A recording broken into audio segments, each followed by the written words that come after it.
Welcome back to Vault Life Proof Grooming, and today we're going to tackle another interesting topic: 5 must-have habits for weight loss success. Let's go ahead and dive right into it. Number 1, sleeping.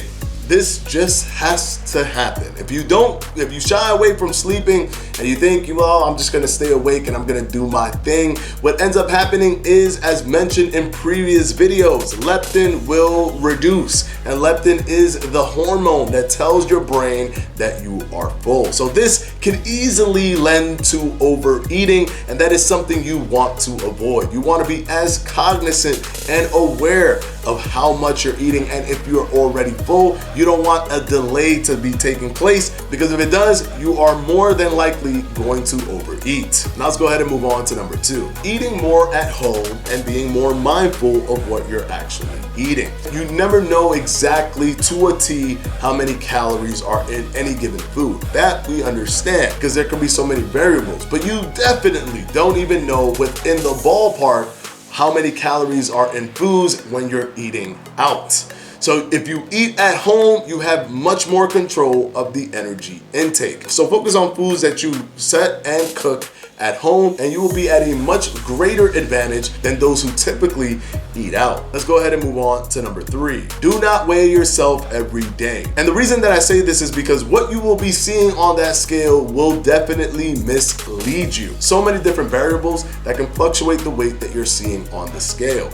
Water retention, water release, glycogen buildup, glycogen release. Those things can create 5 to 6 to 7 pound swings, leaving you dazed and confused. I suggest you weigh yourself maximum once per week.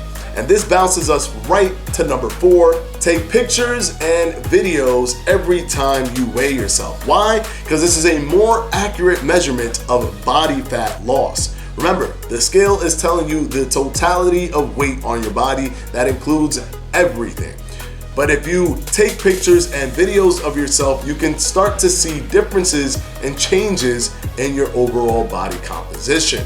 If you reach 1 month of pictures taken, look at that picture and compare it to the previous month. This will help you realize how much body fat you have actually lost. As if you just look at yourself in the mirror every day, we're losing or gaining fat in small increments, right below the just noticeable difference. But you'll definitely be able to tell if you have a picture from 1 month ago and a picture from today. Try to take those pictures in the same angles so they're as similar as possible.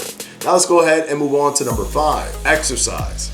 Exercise. The problem that many people have is that they don't want to do the exercise part.